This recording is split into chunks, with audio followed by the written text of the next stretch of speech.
Bienvenidos a América Latina, donde la intensidad del color de piel sí importa en esta sociedad tenazmente racista. Pero ¿cómo vamos a entender el racismo en América Latina? Para esto tomaremos de referencia el libro Las raíces torcidas de América Latina, haciendo énfasis específicamente en el capítulo 3. Según Montaner, la mayor parte de población afrodescendiente la encontramos en Cuba, República Dominicana, Costa Rica, la costa colombiana y Panamá. Sin embargo, hay países como Argentina, Bolivia y México que apenas tienen comunidades negras. Esto debido a que prefieren ignorar su presencia y jugar como si fueran una superstición. Para relacionar lo que Montaner afirma, tomaremos los siguientes datos proporcionados por el Banco Mundial. En la región se enfrenta un racismo estructural, en la cual vemos un impacto en la pobreza y la falta de oportunidades. Según un informe de la Comisión Interamericana de Derechos Humanos y en la actual comunidad negra a la cual pertenezco, somos la minoría más invisible de América Latina. Estamos compuestos por 133 millones de personas y la mayoría está concentrada en Brasil, Venezuela, Colombia, Cuba, México y Ecuador, según el Banco Mundial. Y para adentrarnos un poco en la historia, hagamos un repaso de ese pasado marcado por el racismo. Hablemos de los maravillosos años de esclavitud en España, donde en sus inicios no tenía nada que ver la raza, sino de vencidos en campos de batalla. En España, como casi toda Europa, hubo esclavos desde épocas muy remotas, hasta su disminución finalizando el siglo XVIII. La esclavitud fue este paso de avance, ya que los prisioneros de guerra se convirtieron en fuerza de trabajo. También, para poder hablar de racismo, debemos hablar acerca de la esclavitud, esta bajo la dominación romana. Desde esta época, los romanos implementaban la esclavitud por medio de los cautivos, los cuales podrían ser poseídos por particulares o el Estado, y estas podían ser maltratadas sin límites. Llamemos a esto herramientas parlantes, algo que nos sorprende hasta los días de hoy. Nomás tomemos como ejemplo esta noticia llamada El rostro de la esclavitud moderna en el Líbano, contándonos la historia sobre Rahim Teshome, la que con tan solo 15 años fue vendida por medio de empresas y familias que importan mano de obra barata. ¡Ey! Esperen que aquí el cristianismo tampoco se va a salvar. La Iglesia Católica no se opuso a la esclavitud, solo se limitó a pedir un trato más humano. ¿Lo pueden creer? Un trato más humano. Pero como todo en esta vida, siempre hay una contradicción. Ellos decían que no podían ordenarse a la vida sacerdotal o ser monjas con la justificación de que eran posesión de otras personas y que carecían de autonomía moral para poderle servir a Dios. Ahora llegamos al siglo V, con el establecimiento del reinado del Visigodo. En España no existieron cambios en la forma que se reclutaban los esclavos, ni la forma en la que se podían ser tratados. Solo se contemplaban en las leyes penales nuevas situaciones para pasar de persona libre a esclava.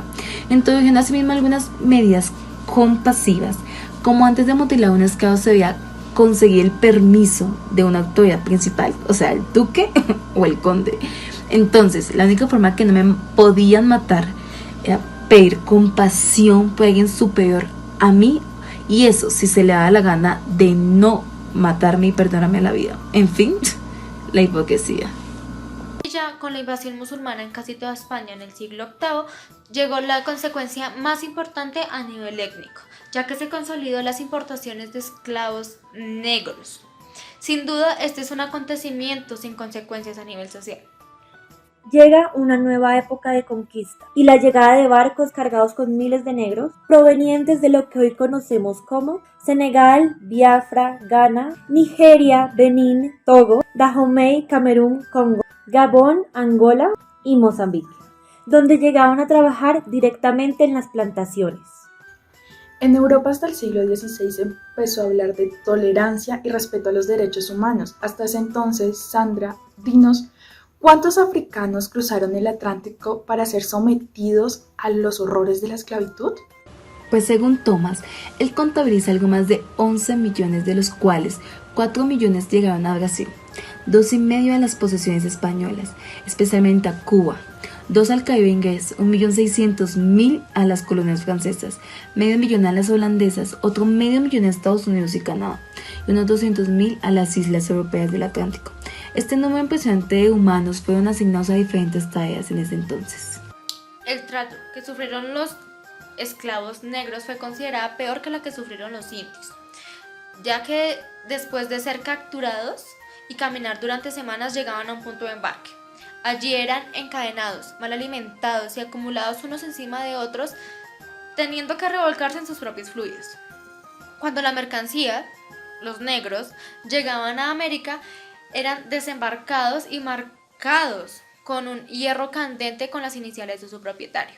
Esto era para demostrar que la transacción había sido legal y marcar un recibido de la mercancía. Y es que aunque nosotros no hayamos vivido la desigualdad y el maltrato, no significa que esta no exista. Y hablando de desigualdad, las mujeres negras eran el objeto sexual para los blancos, cosa que era más frecuente en las potencias católicas, España, Portugal, Francia, aunque también se vio en los protestantes. En 1791, la colonia caribeña de Haití y los esclavos que habitaban en esta se rebelaron contra las tropas francesas, consiguiendo algunas victorias. Debemos tener en cuenta que Haití para este momento era una de las colonias más ricas en la parte agrícola. Sin embargo, en 1803, las tropas napoleónicas, agobiados por el trópico, decidieron embarcar hacia Europa. Esto llevó a que el 1 de enero de 1804 surgiera la primera República Negra de la historia. Este fue un gran suceso para los negros en América Latina, pero para los criollos no tanto, ya que esto fue una experiencia agridulce. Era grato que un ejército europeo haya sido derrotado. Sin embargo, existía un gran temor de que los esclavos fueran capaces de levantar armas y rebelarse contra sus amos.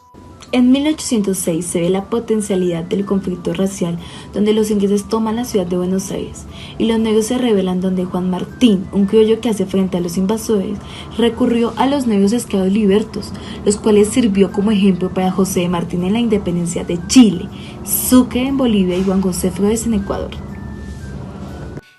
Es así como los libertadores criollos, Bolívar, San Martín, Miranda, en vez de ser antiesclavistas, en verdad eran abolicionistas. Lo que querían era eliminar el tráfico de esclavos, pero sin otorgar la solicitud de libertad. Las repúblicas no se convirtieron para los negros en la patria latinoamericana, sino hasta un proceso doloroso y lleno de altibajos, donde los negros finalmente fueron aceptados como ciudadanos, pero eran de segunda categoría, bajo el desprecio de una sociedad republicana con una herencia colonial. El siglo XX no fue tan generoso para los negros latinoamericanos.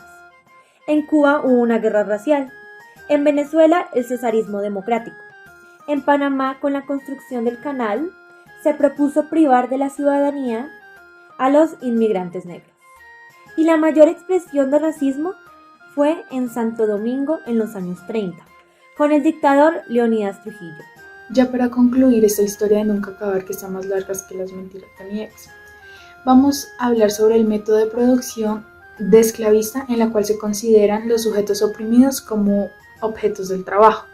La economía productora se asocia a la forma directa al mecanismo de diferenciación racial, la agricultura, la ganadería y la minería. Centraliza la misión de leyes que protegen los capitales acumulados y el referente ontológico de los oprimidos, que son los esclavos. Pero como el problema del racismo no se acabó en el siglo XVI, como todo el mundo piensa, aquí les damos una serie de noticias para que vean el hecho de que el racismo nos deja de perseguir a nosotros, pertenecientes a las comunidades afro, incluso en tiempos de pandemia. Un hotel en Cartagena tuvo que disculparse con un joven al ser discriminado solo por ser afro. El joven denuncia que el gerente del hotel le dijo que no podía hacer sus prácticas si no cortaba su cabello afro, con la excusa de que tenía que atender a los huéspedes y no podía hacerlo con su cabello largo y trenzado. ¿Y cómo olvidarnos de este tan histórico comentario en la política colombiana? Pues en esta noticia Francia Márquez recuerda cómo esto todavía no queda en el pasado, ya que a la candidata vicepresidencial le volvió a pasar lo mismo, pero esta vez en una llamada.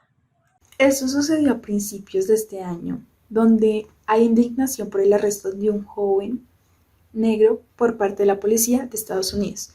La policía atacó violentamente al joven afroamericano durante una pelea con un blanco, generando indignación hacia en todo Estados Unidos.